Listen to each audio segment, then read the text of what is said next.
What did you do with 8 litres of pig's blood? I packed them into containers and set off to London on the local King's Lynn train with the blood in my suitcase. Which must have been heavy, actually. Yeah, but I'm a very strong, fit girl. So... Now, I just want to say this blood will be coming up shortly. We'll be daubing it over your screen with pictures. So just if you're of a nervous disposition or you think it's unsuitable for young children watching, you have been warned. Sorry. So on your way on the train, Lizzie... We're on a train with blood in a suitcase. Firstly, how did you explain to the butcher why you needed all this blood? Well, he's a lovely local butcher and he's a gorgeous man called Arthur Howell. And he's the Queen's butcher, and he's a very good friend of mine because I'm a farmer's daughter and David's a farmer. So I am very familiar with her, and we send all our cattle to him. And I told him I was doing a reenactment of Macbeth for the Women's Institute. Fine, that's good. So we know. He didn't give a damn. That's what he said. That's lovely, Lizzie. Goo you on. So you're on the train, and on your way up, did you have in mind what you were going to do? No, I only had memories of that hysterical movie, Keeping Mum, when do you remember when she had a trunk and all the blood seeped out of it? And I was quite convinced it was going to start seeping across the train, but it didn't. No, I truly had no idea. I just headed to his house and thought something will come to mind. So you still have the key? Did you have to think twice at any stage? I mean, No. even when you started? No. And why? What was the symbolism with pig's blood? Well, my brothers used to torture me by locking me in the pen with my father's pigs. Oh, I was terrified of them. So that was one. So I got a bit of a revenge mode on pigs. And David loved pigs. He loved them. So I thought it This is Lord David Pryor. Yes, who it served a double purpose. Lord David Pryor was your victim that day. But you'd been together how long, Lizzie? Just on 8 years. So you thought you were in a very happy relationship? Indeed. You had quite a whirlwind romance. You moved in together very quickly. Mm-hmm. What do you think went wrong? Was it a shock to you? When did he tell you that things weren't right?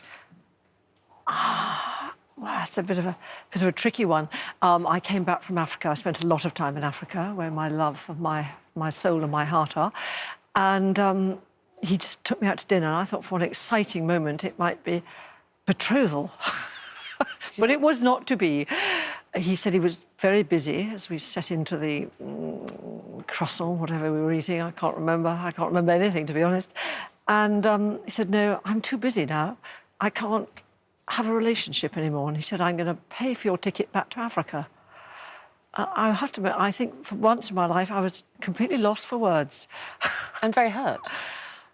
Well, no, not at that point, no, just sort of astounded. Actually, I thought he was playing a huge joke, but he doesn't play those sort of jokes, so it was probably not a joke at that point, but I thought it was.